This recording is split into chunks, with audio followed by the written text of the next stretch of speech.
Church in this historic sanctuary.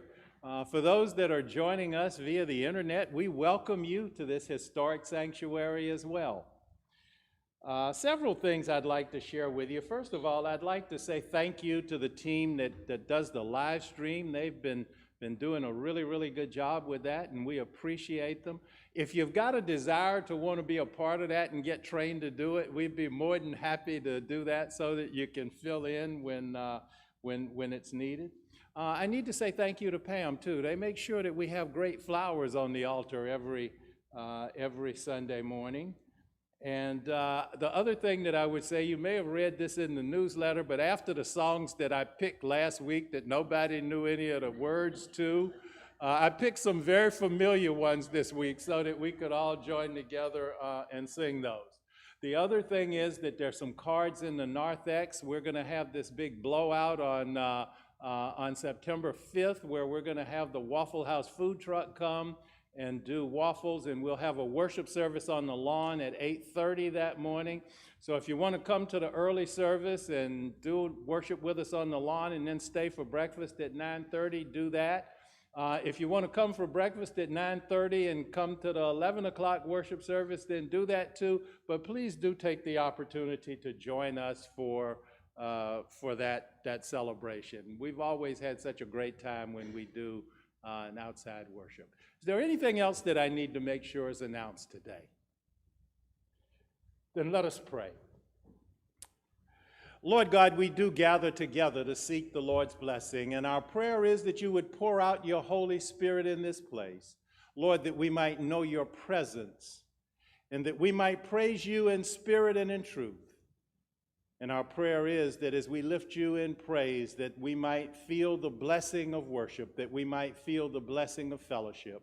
We ask these things and we lift these prayers up. We do it in the mighty and powerful name of our Lord and Savior, Jesus the Christ. And God's children all said, and now if we could stand and sing together that familiar hymn, Blessed Assurance.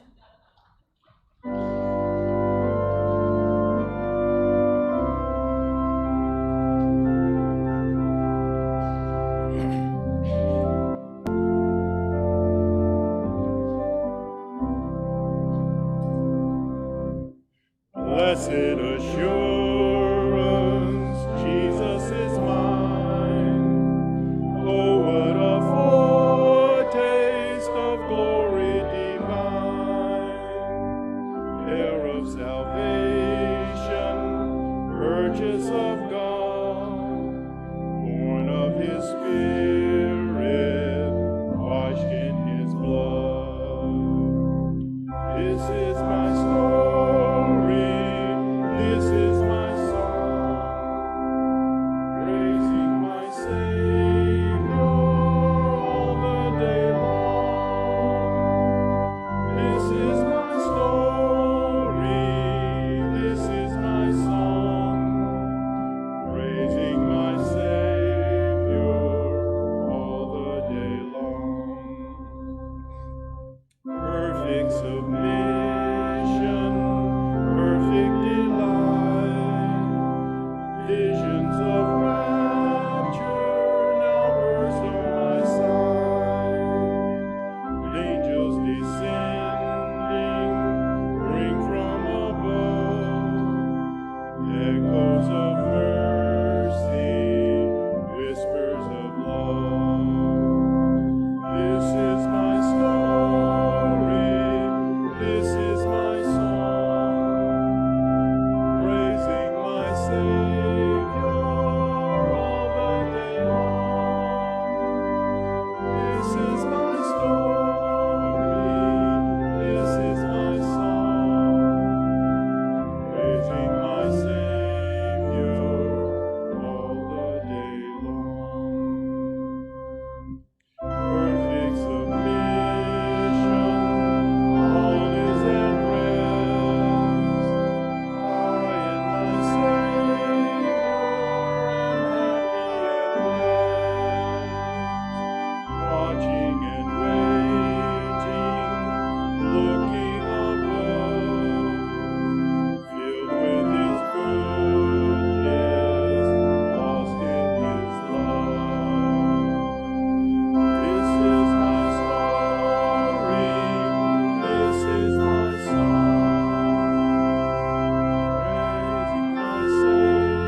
If you'd remain standing and join me on page 762 as we read responsively together Psalm 30.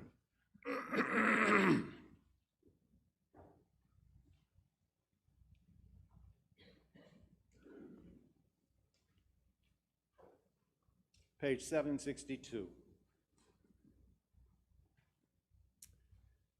I will extol you, O Lord, for you have lifted me up and did not let my foes rejoice over me. O Lord, my God, I cry to you for help and you heal me. O Lord, you brought up my soul from Sheol. Restored me to life from among those gone down to the pit. Sing praises to the Lord, O his faithful ones, and give thanks to his holy name.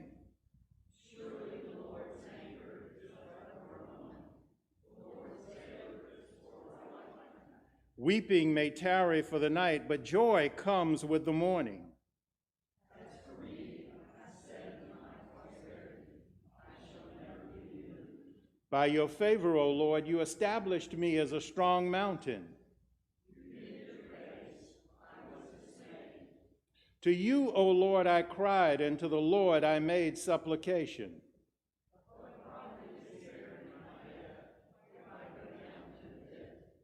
Will the dust praise you? Will it tell of your faithfulness? Hear, O Lord, and be gracious to me. O Lord, be my helper. You have turned my mourning into dancing. You have loosed my sackcloth and girded me with gladness, that my soul may praise you and not be silent. O Lord, my God, I will give thanks to you forever. Please be seated.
To the time in our worship service where we go to God in prayer.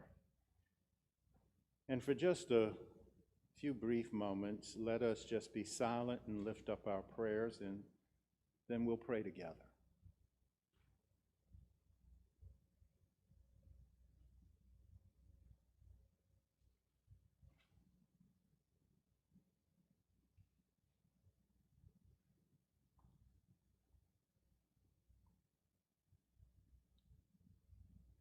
Most gracious and eternal God,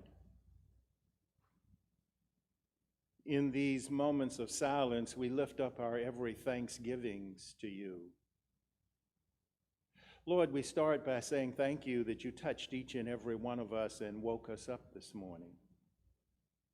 We say thank you that we live in a country where we're free to worship you in spirit and worship you in truth. We say thank you for each other and the family that is the Sardis family, for the love that you have poured out, the love that we get to be conduits of for each other. And thank you that you allow us to bear each other's burdens. But Lord, we also come with a list of wishes. Our prayer is for those who wrestle with illness that you would touch them in a special way. Lord, we pray for the researchers who perhaps can come up with a solution to the Delta variant of this COVID. And Lord, that for those who have been vaccinated, that there will be some efficacy against reinfection. Lord, we pray for those who lead our country.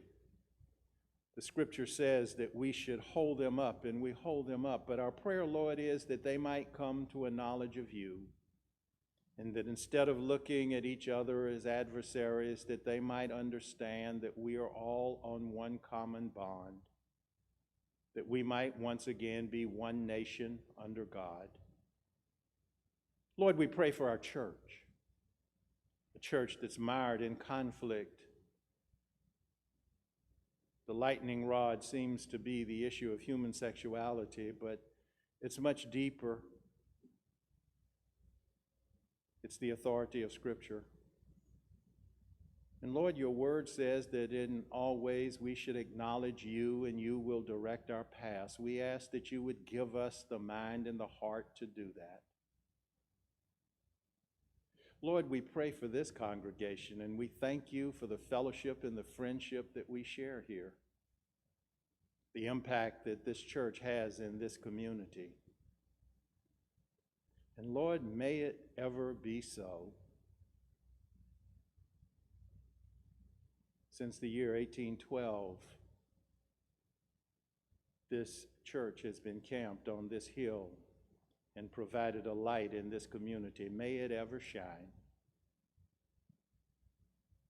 Lord, for those that have walked so close to the valley of the shadow of death, for those that have lost loved ones, we ask that you would be their comforter, that you would give them peace, that you would give them assurance. And Lord, as we ask these things, we come with the confidence of children, because the word says that when we accept Jesus, we become co-heirs with him, and we stand on that promise. And now we pray those words together that he taught us to pray. Our Father, who art in heaven, hallowed be thy name. Thy kingdom come, thy will be done, on earth as it is in heaven. Give us this day our daily bread, and forgive us our trespasses.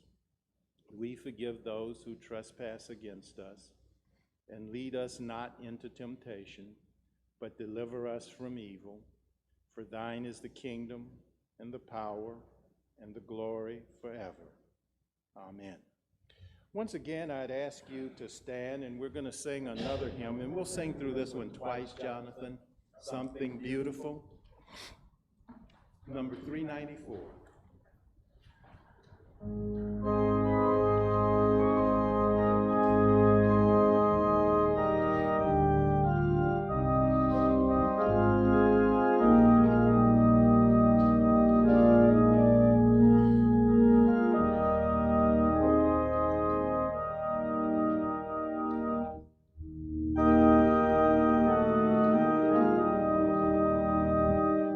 Something good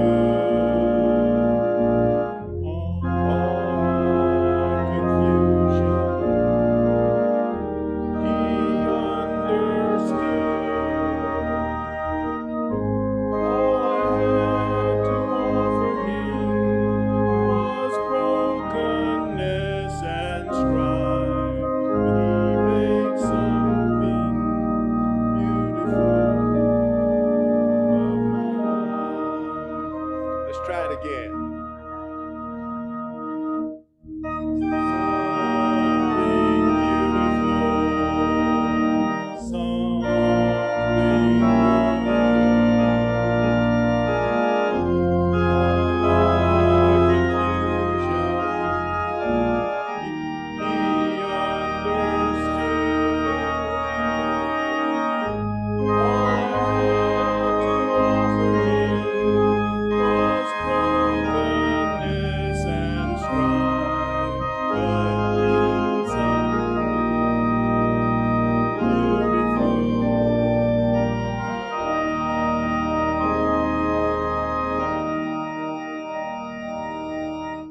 Practice that one again sometime. I'd like to share with you this morning, continuing in the Gospel of Mark, and it's a rather lengthy reading, but I want to read the whole thing. This passage of Scripture is often referred to as the miracle within a miracle. It can be found on page 37 in the Pew Bibles if you wish to follow along. And it's Mark chapter 5, and I'm going to read from the 21st verse through the 43rd verse. And I want you to hear God's word. When Jesus had crossed again in the boat to the other side, a great crowd gathered around him, and he was by the sea. Then one of the leaders of the synagogue named Jairus came, and when he saw him, fell at his feet and begged him repeatedly, "My little daughter is at the point of death. Come and lay your hands on her so that she may be made well and live." So he went with him. And a large crowd followed him and pressed in on him. Now there was a woman who had been suffering from hemorrhages for 12 years. She had endured much under many physicians and had spent all she had, and she was no better, but rather grew worse. She had heard about Jesus and came up behind him in the crowd and touched his cloak. For she said, "If I but touch his clothes, I will be made well." Immediately her hemorrhage stopped, and she felt her body that she was healed of her disease. Immediately aware that power had gone forth from him, Jesus turned about in the crowd and said, "Who touched my clothes?" And his disciples said to him, "You see the crowd pressing in on you. How can you say, 'Who touched me?'" He looked all around to see who had done it. But the woman, knowing what had happened to her, came in fear and trembling, fell down before him and told him the whole truth. He said to her, "Daughter, your faith has made you well. Go in peace and be healed of your disease." While he was still speaking, some people came from the leader's house to say, "Your daughter is dead. Why trouble the teacher any further?" But overhearing what they said, Jesus said to the leader of the synagogue, "Do not fear, only believe." He allowed no one to follow him except Peter, James, and John, the brother of James. When they came to the house of the leader of the synagogue, he saw a commotion, people weeping and wailing loudly. When he had entered, he said to them, "Why do you make such a commotion and weep? The child is not dead, but sleeping." And they laughed at him. Then he put them all outside and took the child's father and mother and those who were with him and went into where the child was. He took her by the hand and said to her, "Talitha cum," which means, "Little girl, get up." And immediately the girl got up and began to walk around. She was 12 years of age. At this they were overcome with amazement. He strictly ordered them that no one should know this and told them to give her something to eat. The word of God for the people of God. I want to begin with a thesis this morning, and that thesis is this: that desperate times, desperate circumstances produce desperate people who do desperate things. As I thought about that this morning, the scenes of what's going on in Cuba came to my mind. Thousands of people protesting in the streets, risking life and limb because they are desperate for freedom. Freedom that, as Americans, we often take for granted. I think about the community in which our church is located, the Buckhead community, seeking to become its own city so that the increase in crime can be stemmed. It's an act of desperation. These two are examples of what we might refer to as collective desperation. However, there are circumstances that create times of personal desperation. As I thought about personal desperation, I was reminded of an incident that I became aware of.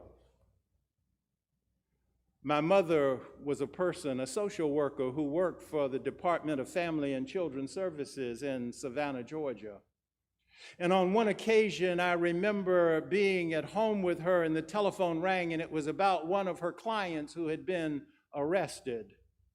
And it seems that the details of this arrest were that this man was found sitting in the alley behind the store in which he had broken into, eating dry cornmeal because he had been so hungry.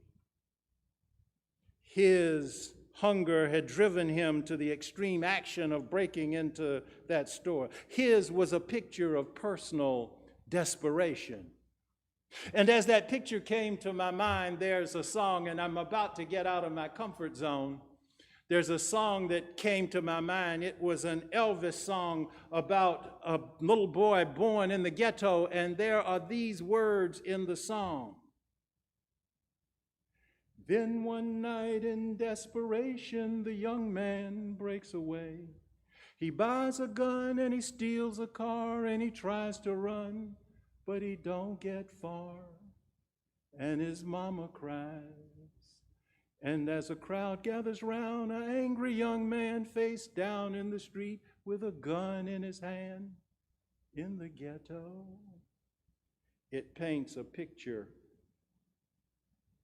of the desperation of that young man that was my mother's client.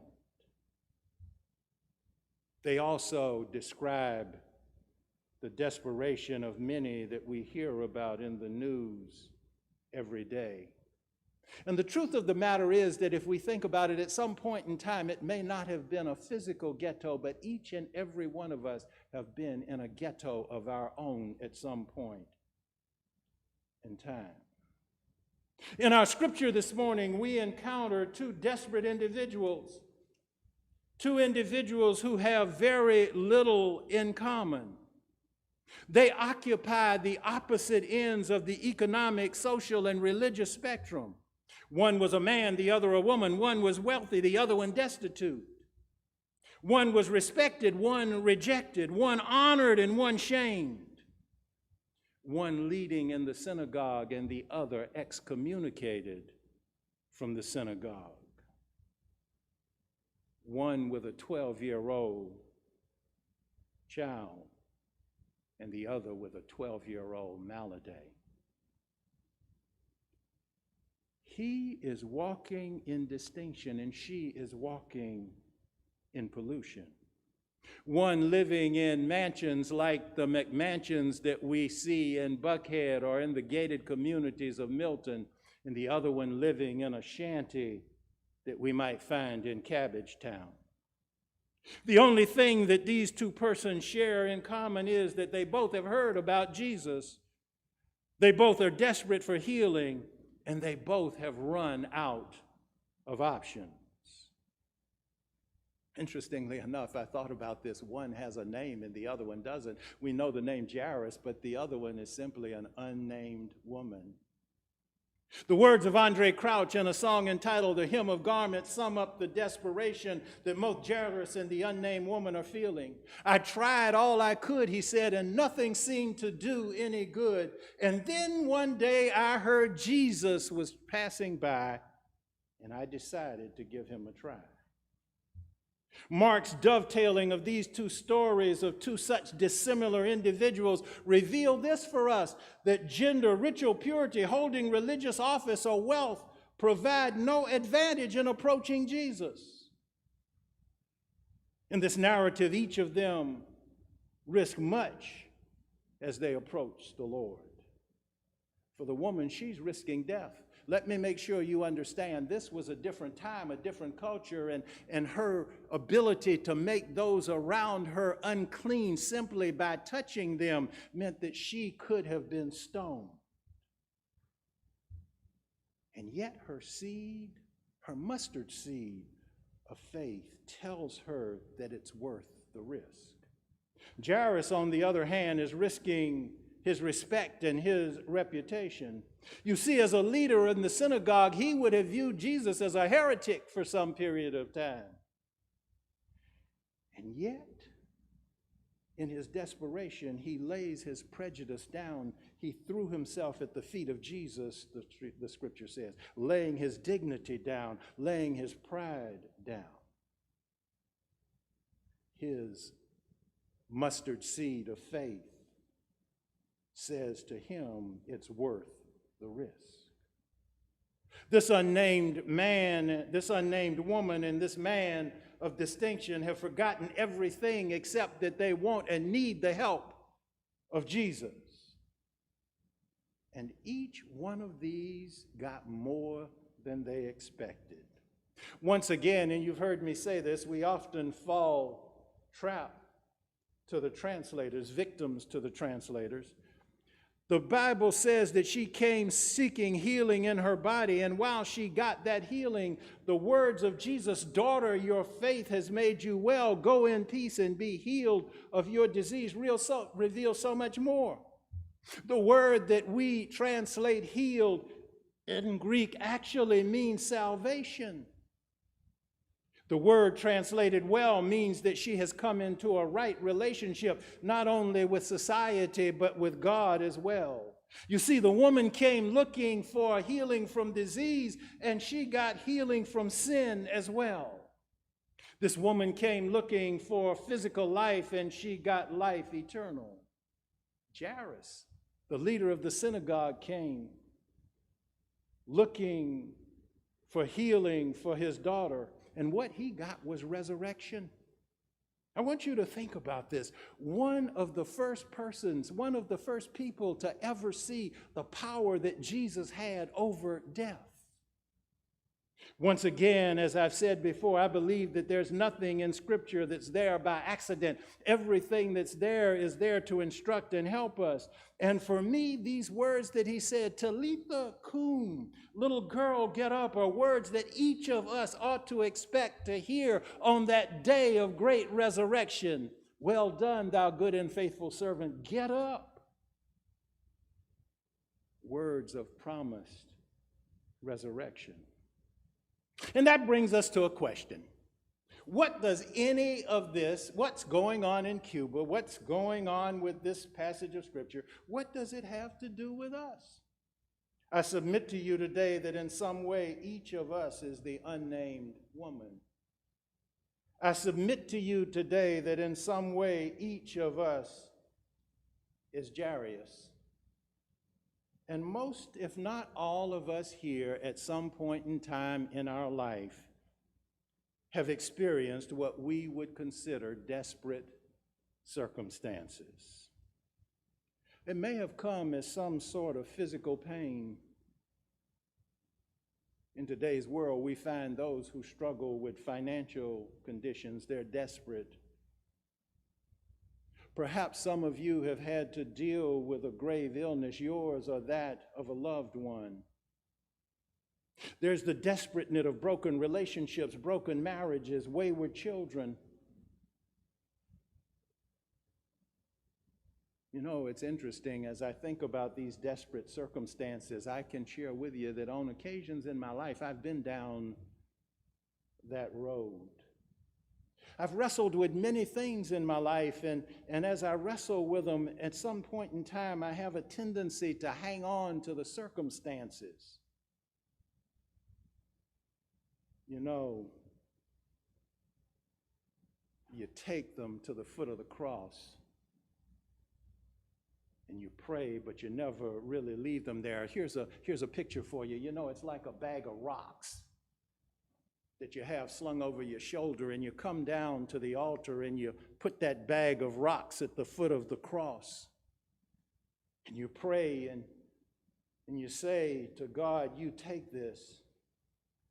But then you get up off your knees and you pick that bag up and you sling it over your shoulder and you carry it back out with you. I've been there. Finally, in desperation, when you can't do anything else, you leave that bag of rocks at the foot of the cross.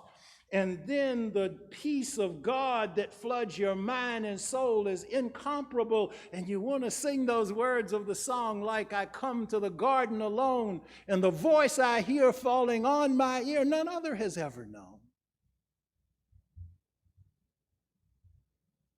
Anyone who's had to lay down their dignity and set aside their pride because of circumstances like Jairus knows the kind of thing that I'm talking about. Reminds me of another encounter that I had. For a while, I was a volunteer chaplain at one of the local hospitals, and one night about 11:30, I got a call, and it seems that there had been an accident, and when I got to the hospital, I was ushered into a room, and there was a mother sitting there, 16-year-old son dead.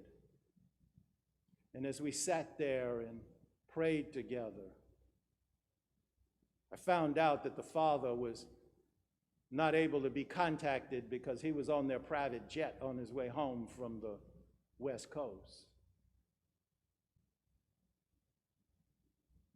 And she looked up at me, and in desperation, she said, "Reverend, I want you to pray that God will restore my son to life." And I prayed for that.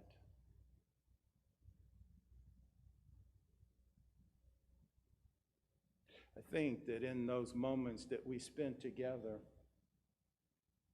both of us became very, very aware that gated communities and private jets can't provide an answer to all of our needs. Anyone who's had to deal with an illness like that of the woman, anyone who's had to deal with the brokenness of spirit that I know that she felt, living with lack of resources, comes to the realization that there are things that worldly possessions and human effort just cannot provide. She had suffered a great deal, it says, under the care of many doctors and had spent all she had. Yet instead of getting better, she only grew worse. Like Jairus' helplessness or hopelessness in the face of his daughter dying, came to the realization that there are some things that worldly possessions and human effort cannot provide.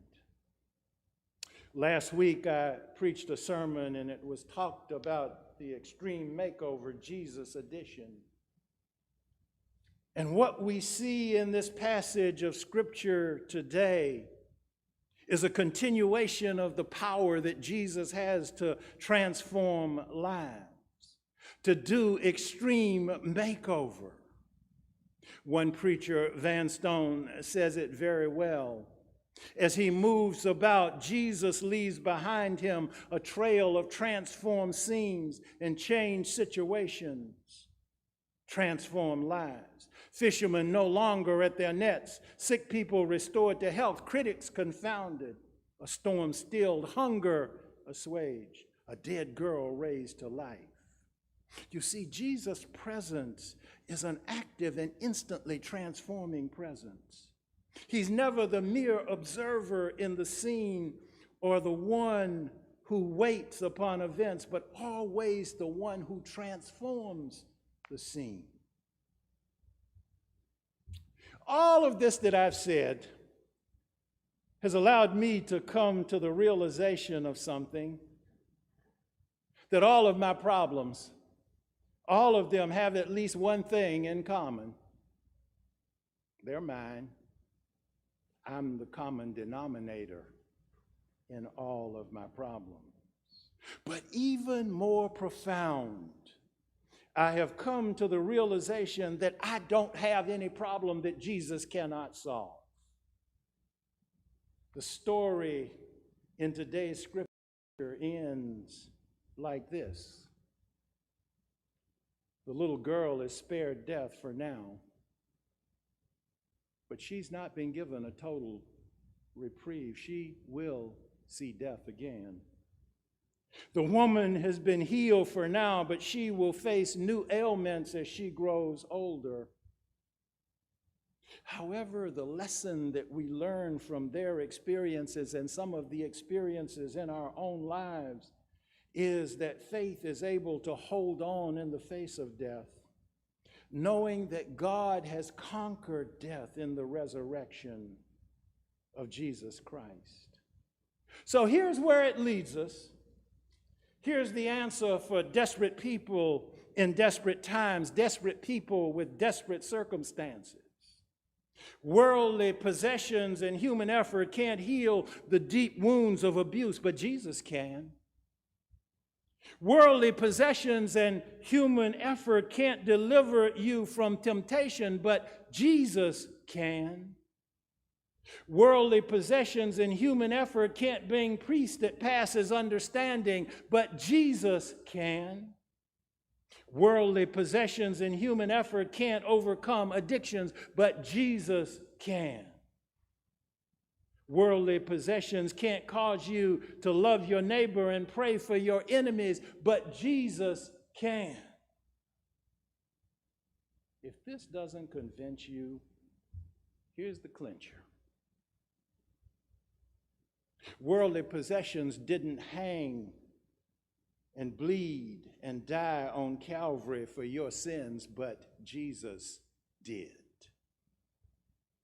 Worldly possessions and human effort are not sitting at the right hand of God the Father pleading your case with God the Father, but Jesus is. Worldly possessions and human effort can't give you eternal life, but Jesus can. Jesus is saying to you this morning, in this world you will have trouble. Let me see if I can say it this way. In this world you will have desperate times. In this world you will have desperate circumstances. In this world you will have trouble. But take heart, I have overcome the world. Let us pray. Most gracious and eternal God, we thank you for all that Jesus can do. And Lord, as we experience him walking by, let us just reach out and touch the hem of his garment. Because in touching the spiritual hem of his garment, we know that we shall be set free. We know that we shall be made whole. This is our prayer, and we ask it in Christ's name, and God's children said, amen. If you'd stand, I hope we can sing this one, Victory in Jesus. I'm going to have to get Jonathan to help me pick some of these hymns sometime. It's hymn number 370.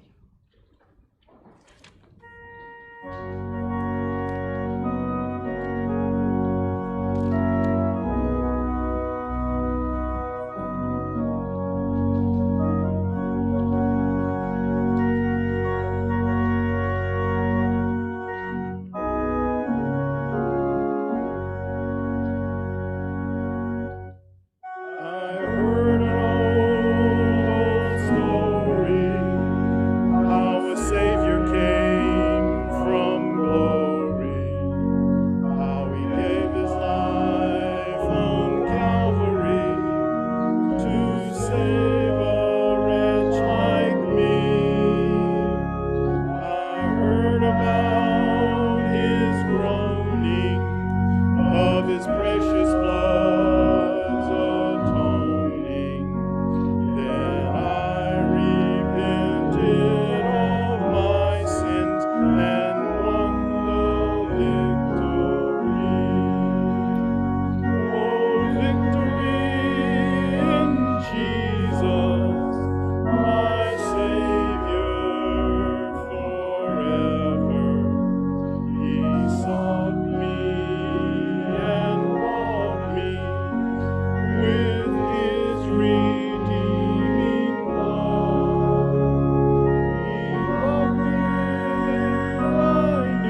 I say to you, go now, go in peace, and go with the sweet communion of the Holy Spirit, and may it rest, rule, and abide with you now and forever.